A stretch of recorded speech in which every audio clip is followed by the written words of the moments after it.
un diplôme qui se fait sur 2 ans en collaboration avec la faculté de pharmacie de Tours. L'étudiant apprenti va partager son temps entre l'officine dans laquelle il est en stage et le CFA auquel il est rattaché. Ça a pour objectif en fait de devenir préparateur en pharmacie. La formation professionnelle, c'est vraiment ce qui amène à apprendre vraiment le métier. Dans une salle de classe, on n'apprend pas à se comporter dans une équipe officinale face à un patient. On apprend la théorie, on apprend les médicaments, mais on ne va pas apprendre le relationnel avec le patient. Si l'étudiant a un bagage scientifique précédent, c'est un bonus. Mais on a déjà vu des élèves qui avaient fait des études littéraires brillamment réussir parce qu'ils avaient quelque chose d'essentiel, c'est la motivation. Pour moi, il n'y a pas de profil adéquat.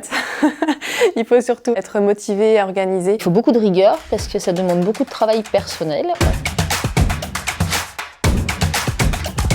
Je dirais qu'il y a 2 gros blocs. Il y a un premier bloc qui va concerner toute la compréhension du corps humain. Les matières scientifiques, ça va vraiment être dans un premier temps la chimie, la biochimie, la biologie cellulaire. Tout un package de matières qui va permettre de comprendre comment fonctionne le corps pour après pouvoir bien appréhender comment fonctionnent les médicaments. Le mode d'action des médicaments sur notre organisme. Et après, on a des grosses unités d'enseignement qui vont tourner autour d'un groupe de pathologies. Donc, par exemple, la cardiologie, vous avez la gastroentérologie, les maladies osseuses et rhumatismales. On a tout un groupe comme ça. Et dans les matières un peu annexes, on va avoir de la communication, notamment en anglais, dans les situations difficiles qu'on peut rencontrer à la pharmacie. Après, on va avoir des fiches d'activité professionnelles, la gestion en officine.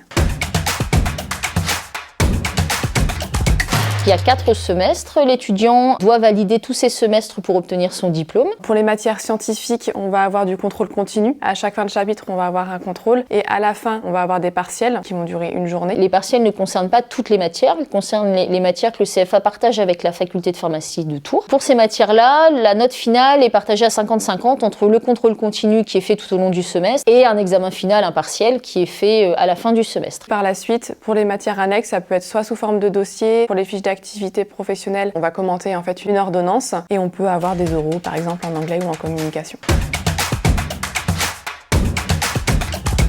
Je me suis engagée dans cette formation parce qu'elle est totalement complémentaire de la naturopathie. Pour moi, la pharmacie et l'hygiène de vie, la prévention santé sont totalement liées.